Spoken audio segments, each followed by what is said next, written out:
Bonjour la famille, c'est toujours moi dans les vidéos de motivation. Je vous prie encore une fois à vous abonner à la chaîne ici, à commenter si vous avez des commentaires parce que je veux marcher avec vous tout au long de la route ici jusqu'à là où on a la mer. Ici c'est l'ancienne ville de Vancouver qu'on appelle Gastown où c'est un coin devenu comme un touristique. Tout ce monde que vous voyez souvent sont là pour visiter les coins. C'est un coin vraiment beau à visiter. Souvent, les gens y arrivent le soir pour passer les bons moments. Au moins, je fais la vidéo ici. Il est 16h10. 16h10. On est encore en hiver. On est en mars, le 3 mars, en hiver. Euh, alors c'est ça. Comme vous le voyez, il n'y a pas de la neige. Il ne fait vraiment pas froid. Il fait à peu près 6 degrés. C'est pour cela que beaucoup de gens, je pense, aiment venir vivre à Vancouver puisque l'atmosphère permet quand même aux gens de passer un bon moment. Regardez derrière moi, il y a même la petite fille là qui est presque torse nu, mais parce qu'il ne fait tellement pas froid. Les gens sont habitués au climat et là, malgré tout, on doit s'habituer. On n'est plus dans les pays chauds, on n'est plus dans nos pays d'origine. En venant ici au Canada, on doit s'attendre à un climat qui n'est pas les nôtres. Ah ben, ouais, imaginez-vous venir dans ce coin ici où il n'y a presque pas de noirs. Regardez derrière moi, vous aviez vu. Et là où je passe, vous allez voir que je serai presque la seule personne noire dans les coins. Mais il y a des noirs. Le Canada compte à peu près 1% des noirs, la population. Ça, on dit 0,9, alors j'arrondis ça à 1%. Maintenant, le 1% là qui est éparpillé partout au Canada, alors imaginez le reste. Donc, il fait. Les gens se promènent, regardez, on est là. C'est une ville qui a à peu près 700 000 habitants, la ville de Vancouver. Mais tous les grands Vancouver ici, donc la province, le grand Vancouver en soi, il a plus de 1 million, à peu près 600 000 habitations pour prendre les banlieues et tout consort. Alors, il y a beaucoup de gens qui vivent, c'est que malgré les froids, les gens s'habillent toujours d'une manière appropriée pour être capable d'affronter la situation quotidienne, soit la vie quotidienne. Alors, vous voyez, en arrivant ici, vous allez commencer la vie à zéro, comme c'est écrit là-bas. À zéro, vous allez commencer à zéro. Vous n'aurez pas d'amis, de camarades, pas de frères, de collègues, la famille, les voisins, tout ça à zéro. À zéro, à zéro, à zéro. Alors, quand vous êtes dans une situation pareille, je pense que vous serez obligé à prendre de la patience. Soyez patient puisque c'est un nouveau pays, une nouvelle ville. La situation même géographique, politique et socio-culturelle, tout c'est nouveau. Vous êtes obligé à apprendre à faire des choses d'une nouvelle manière. Alors, ça, j'étais un peu distrait. J'ai vu un monsieur là qui ressemble à un ami, un ancien ami médecin parler. Alors, donc ici, il y a les gens qui sont courageux et les gens qui sont peu courageux. Ici, la vie, ça marche. Donc, comme la montre, au parc, ça marche, ça marche. Il n'y a pas l'état de jouer, l'état de s'amuser. Soit tu t'amuses, soit tu joues. Donc, prenez la patience. Émergez-vous dans la culture. Comment on dit ça? Donc, soyez capable à vous adapter à la situation qui est ici. Il y a les gens qui sont aptes, qui peuvent s'intégrer facilement et d'autres personnes, ça prend du temps pour s'intégrer. Alors, ne soyez pas dans une course avec quelqu'un. La vie n'est pas une course, c'est un marathon. Celui qui court, peut-être il a de la force pour courir. Toi, si tu peux faire le marathon et que l'objectif final atteint au bout, c'est ce qui sera important. Il y a les gens qui sont venus ici avant toi, 10, 15 ans. Ne pense pas que tu vas faire la vie des gens qui ont mené 15 ans en un seul jour, une seule année. Ça te prendra également du temps, du courage, des forces, d'énergie. Toutes ces choses-là, mettez-les à compte. La vie n'est pas une course. Si vous êtes capable de faire quelque chose un jour après l'autre, faites-le bien et sûrement. N'enviez personne ici, puisque vous ne savez pas ce que d'autres personnes pensent. Vous ne savez pas dans quelle situation ils se retrouvent. Faites la vie, ne vous engagez pas dans une vie qui n'est pas la tienne, à moins que tu sois quelqu'un capable d'affronter les coups qui peut en sortir. Moi, je vis ma vie seule, j'ai fait tout pour ne pas m'ingérer dans les problèmes des gens. Je vis, donc, selon le taux du jour, quoi. Et puis, d'autres choses, la vie canadienne, c'est une vie de sacrifice. Imaginez que vous aviez laissé la famille, les amis, les collègues. Vous n'avez pas vos proches à côté de vous. Vous vous êtes sacrifié pour venir ici. Également, dès que quand vous êtes ici, si vous voulez vivre une vie comme les gens qui vivent ici il y a peut-être 20 ans, vous aurez des problèmes.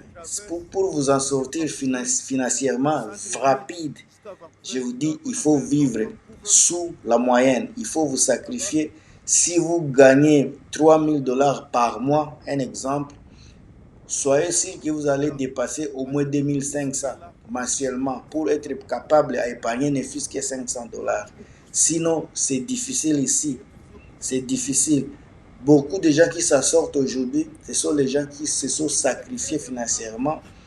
Ils ont tout fait pour garder quelque chose. Ils ont tout fait pour ne pas être fauchés. Je pense que je me fais comprendre. Il y a les gens également qui arrivent ici.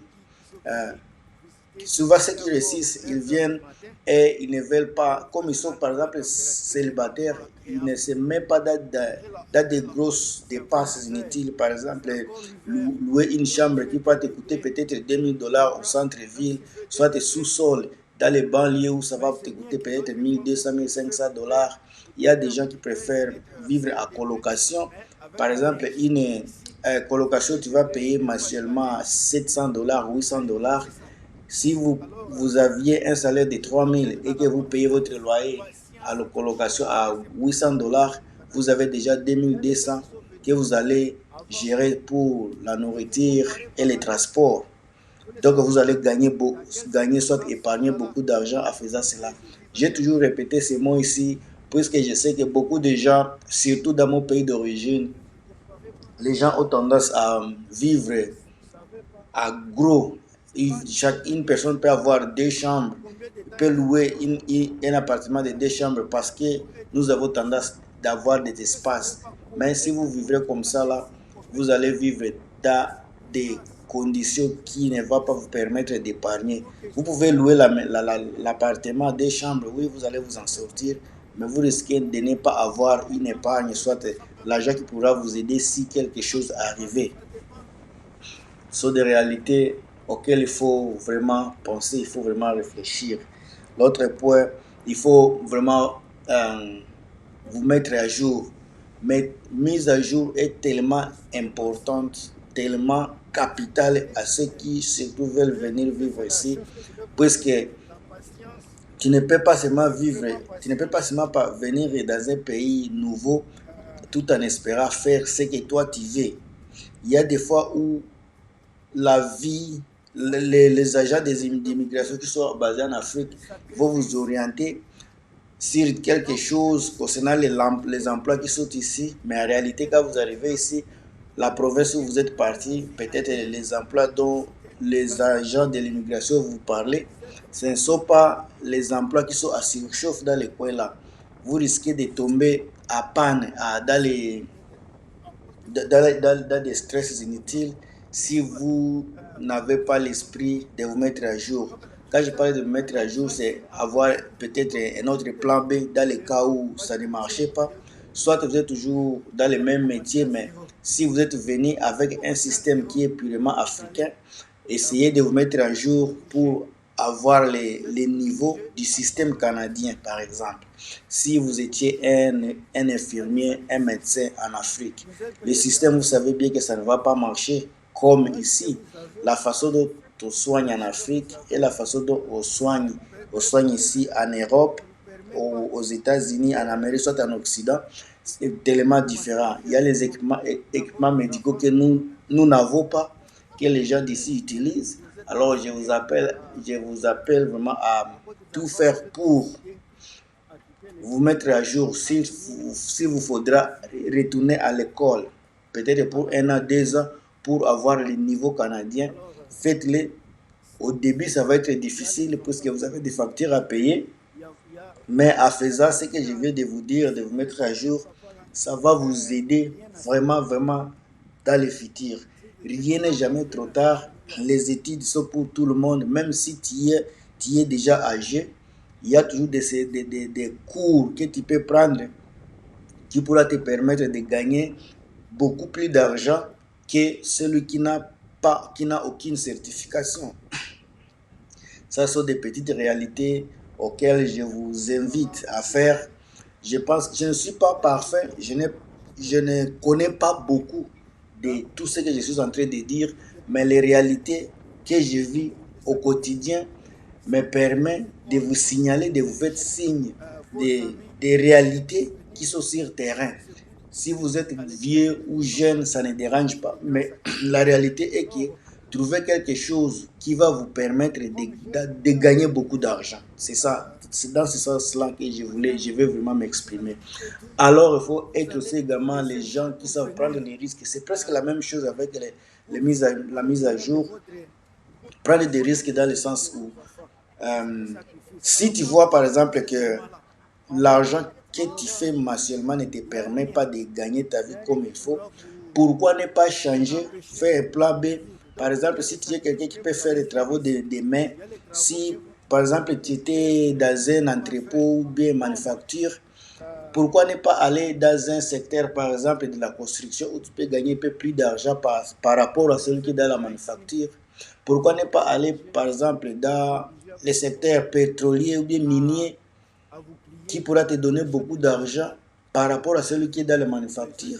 Soit si votre province n'est pas une province où l'économie est stable ou soit forte, pourquoi ne pas changer, prendre des risques, quitter une province, aller dans une autre province où l'économie est à surchauffe, l'économie est à boom? Vous voyez, ce sont des choses auxquelles il faut vraiment prêter attention. Si vous voyez le Canada, quand on parle du Canada, on ne parle que de 2 villes qui sont chères. Quand les gens parlent des coûts de la vie chers au Canada, souvent les gens parlent de Vancouver et Toronto. À part ces 2 villes-là, il y a combien de personnes qui vivent? Ce n'est même pas 10% de la population. Donc 90% peut être dans d'autres provinces, bien qu'il fait froid, mais si vous pensez que vous pouvez soutenir, supporter le froid, allez là-bas, vous pouvez trouver un travail qui va vous subvenir très bien et qui pourra vous permettre même à épargner de l'argent au lieu de rester dans une ville à surchauffe comme Toronto où la vie est chère, à Vancouver où la vie est chère et à Victoria où la vie est tellement chère. Avec le salaire que vous avez, ça ne vous permet même pas de bien gagner votre vie. Alors moi, je vous invite toujours à aller vivre dans un coin où vous serez capable de gagner de l'argent, d'épargner de l'argent sans beaucoup faire des efforts.